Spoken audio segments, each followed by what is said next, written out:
Hi friends, welcome back to my channel. நம்ம channel first time பார்க்குறீங்க மறக்காம சேனலை சப்ஸ்கிரைப் பண்ணுங்கள். பக்கத்தில் இருக்க பெல் ஐக்கனை ப்ரெஸ் பண்ணுங்கள். வீடியோ ஸ்கிப் பண்ண பாருங்கள். நிறைய பேர் சப்ஸ்கிரைப் பண்ண பார்க்குறீங்க, ப்ளீஸ் சப்ஸ்கிரைப் பண்ணிவிட்டு பாருங்கள். அப்புறம் இன்றைக்கி வந்து இந்தியன் எக்கனாமியில் டே 6 தெளிவாக தான் பார்க்க போகிறோம். ஸோ ஆர்பிஐ பற்றி பார்க்க போகிறோம். அதோட ஃபங்க்ஷன் என்ன, அதோட ஹிஸ்ட்ரி என்ன, அது மட்டும் பார்க்க போகிறோம். நிறையா இருக்கும். ஸோ இதை மட்டும் பார்க்க போகிறோம். ஆல்ரெடி லைவ் வீடியோ நம்ம போட்டுட்ருக்கோம்.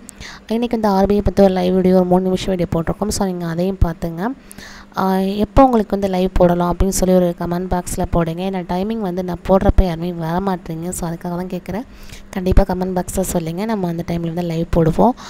அப்புறம் வந்து இன்றைக்கான வந்து லஞ்சு பார்த்திங்கன்னா கருவாட்டு குழம்பு, முட்டை, அதான் இன்றைக்கான சாப்பாடு. வாங்க வீடியோக்குள்ளே போகலாம். ஸோ ஃப்ரெண்ட்ஸ், இன்றைக்கி இந்த டாபிக் பார்த்திங்கன்னா இந்திய ரிசர்வ் பேங்க் தான் பார்க்க போகிறோம். ஆர்பிஐயில் இந்தியன் எக்கனாமி நம்ம சேலஞ்ச் போட்டுட்ருக்கோம். ஸ்டடி 6 போட்டு இன்றைக்கி வந்து ஸ்டடி சேலஞ்சு. ஓகே, நம்ம வந்து ஃபுல்லாகவே இல்லை, இந்திய பேங்க்கு அதோட பணிகள் என்ன அதான் பார்க்க போகிறோம். ஸோ என்னென்ன செயல்பாடுகள், எப்படி இதோட ஹிஸ்ட்ரி, அதான் அது ஃபுல் ரிலேட்டடாக அதுதான் இன்றைக்கி ஃபுல்லாகவே பார்க்க போகிறது. ஸோ ஆர்பிஐயில் பொறுத்த வரைக்கும் முதல்ல நம்ம வந்து கண்டுபிடிச்சது எப்போ, அதோட இது என்ன, எப்படி, அதாவது எப்போ கொண்டு வந்திருப்பாங்க அப்படின்னா, ஆர்பிஐயில் வந்து நமக்கு வந்து ஃபஸ்ட்டு ஒரு உலக மைய வங்கி அப்படின்னு சொல்ல போனால் அது வந்து ரிக்ஸ் வங்கின்னு சொல்லலாம்.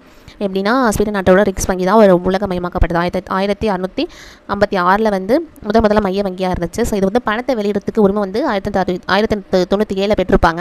ஆனால் 1897 பணம் அடிக்கிறதுக்கு உரிமை கொடுத்துருப்பாங்க. ஆனால் நம்ம கொடுத்தது வந்து பணம் முதல்ல அச்சிடப்பட்டு வெளியிடப்பட்ட ஒரு வங்கி எதுனா இங்கிலாந்து வங்கியாகும். அது வந்து 1864 வந்து அது வந்து கொண்டு வந்து அந்த இம்பீரியல் வங்கி, அதாவது நம்ம பேங்க் ஹிஸ்ட்ரி ரிலேட்டடாக பார்த்தா இம்பீரியல் வங்கி, இங்கிலாந்து வங்கி தான் வந்து முதல் வந்து மைய வங்கியாக பணத்தை அச்சிட்டு வெளியிட்டது. அப்புறம் 1920 என்ன பண்ணாங்கன்னா நிதி கான்ஃபரன்ஸ் நடக்குது. அந்த கான்ஃபரன்ஸ் கூட்டத்தில் வந்து ஃபினான்ஸ், அதாவது இன்டர்நேஷ்னல் ஃபினான்ஸ் கான்ஃபரன்ஸில் வந்து எல்லாருமே வந்து நீங்கள் 1921 1954 நீங்கள் வந்து மைய வங்கி வந்து அமைக்கணும் ஒவ்வொரு நாட்டிலையும் அப்படின்னு சொல்லுவாங்க.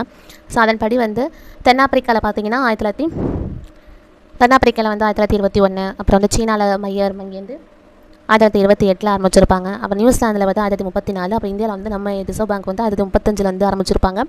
இஸ்ரேலில் வந்து சிலோனில் வந்து 1950, இஸ்ரேல் வந்து 1954, இது மாதிரி வந்து மைய வங்கி அமைச்சிருப்பாங்க. ஸோ மைய வங்கி அப்படின்னா எப்படி இருக்கும் அந்தந்த இதில் அப்படின்னா, இங்கிலாந்து நாட்டில் மைய வங்கி எதுனா இங்கிலாந்து மைய வங்கி. இதுதான் வங்கிக்கு வந்து தாய் வங்கின்னு சொல்கிறாங்க. வங்கியோட தாய் வங்கி எதுனா இந்த இங்கிலாந்து வங்கின்னு சொல்லி அழைக்கிறாங்க. ஸோ 1964. பிரான்ஸ் நாட்டிலோட மைய வங்கி எதுனா பேங்க் ஆஃப் பிரான்ஸ், அது வந்து 1800 நிறுவப்பட்டது. அடுத்து வந்து ஐக்கிய அமெரிக்கா நாட்டில் வந்து மைய வங்கி எதுனா கூட்டு ரிசர்வ் பேங்க்குன்னு சொல்லுவாங்க. ஸோ 1914 வந்து துவங்கப்பட்டது இந்த பேங்க்கு.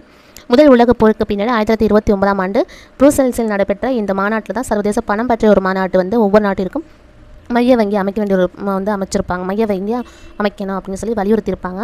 நமது நாட்டில் வந்து மைய வங்கி எப்போ அமைச்சிருப்பாங்க, ஆர்பிஐ வந்து 1935 அமைச்சிருப்பாங்க. ஸோ இந்தியாவில் தொடங்கப்பட்ட முதல் பேங்க் ஆஃப் இந்துஸ்தான், இந்தியாவில் ஃபஸ்ட்டு தொடங்கப்பட்ட ஒரு பேங்க் எதுனா பேங்க் ஆஃப் இந்துஸ்தான் 1770 ஆரம்பிச்சிருப்பாங்க. ஸோ இந்தியாவில் வந்து நிர்வகிக்கப்பட்ட முதல் வங்கி எதுனா இந்த வங்கி சொல்ல 1980. இன்னொன்று வந்து இந்தியர்களால் நிர்வகிக்கப்பட்ட ஒரு முதல் வங்கினா எதுனா அது வந்து அவுத் வணிக வங்கின்னு சொல்கிறாங்க. அது ஒரு ட்ரேட் பேங்க்கு. ஸோ அது வந்து 1881.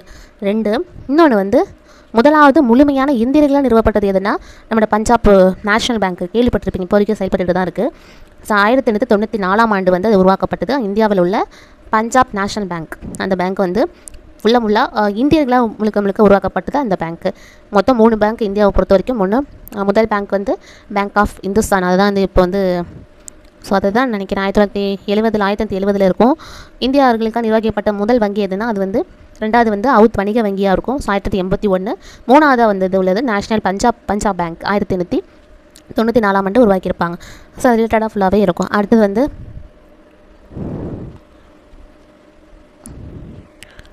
ஸோ இது மாதிரி தான் இருக்கும். ஸோ அடுத்தது வந்து இதோட பணிகள்னால் பணத்தை வந்து அதிகார அமைப்பாக பயன்படுத்துறது, அப்புறம் வந்து பொருளாதாரத்தை வந்து அந்த அதாவது காகித பணத்தை வந்து வெளியிடுறது, பணத்தை எல்லாம் வெளியிடுறது வந்து நம்ம ஆர்பிஐ தான் ஃபுல்லாகவே வெளியிடும். அரசுக்கான வங்கி, அரசுக்கான உள்ள வங்கி, அரசுக்கு கடன் கொடுக்கறது ஆர்பிஐ தான் கடன் கொடுக்கும். குறுகிய காலத்தில் வந்து கடன்கள்லாம் எல்லாமே கொடுக்குறது ஆர்பிஐ தான். வங்கியும் கூட சொல்லலாம். வங்கிகளுக்கு எல்லாமே ஒரு தலையான ஒரு வங்கி வந்து ஆர்பிஐ.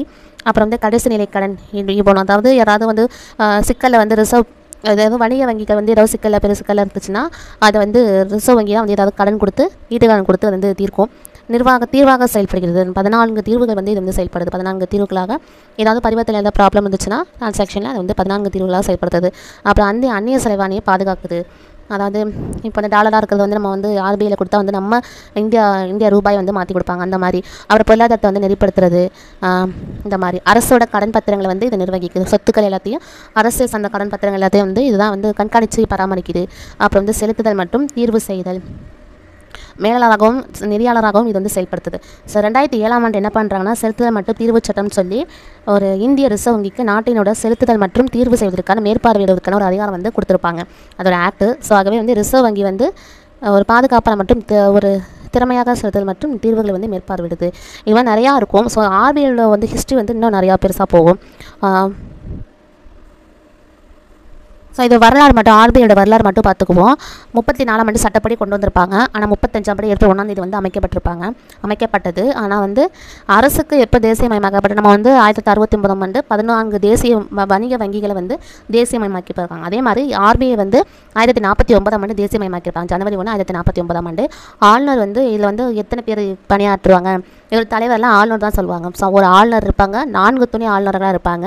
இன்னொன்று மைய அரசால் நியமிக்கப்படும் மைய நிர்வாக உறுப்பினர்கள் இத்தனை பேர் வந்து செயல்படுவாங்க, இதில் பணியாற்றுவாங்க.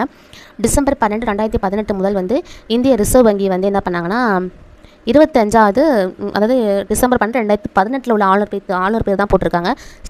ஸ்ரீ சக்திகாந்த தாஸ் அவர் தான் செயல்படுறாரு. இப்போக்கி யாருன்னு வந்து கமெண்டில் சொல்லுங்கள். 1937 தலைமை அலுவலகம் வந்து கல்கத்தாவில் வந்து நமக்கு வந்து மும்பைக்கு மாற்றிருப்பாங்க. ஸோ இதோட ஃபஸ்ட்டு ஆளுநர் யாருன்னா ஓன்ஸ்போர்ட் ஸ்மித். ஸோ அவ்வளோதான், இதோட ஹிஸ்ட்ரி வந்து அவ்வளோதான். ஸோ இன்றைக்கோட ஸ்டடி ஓவர். So thank you.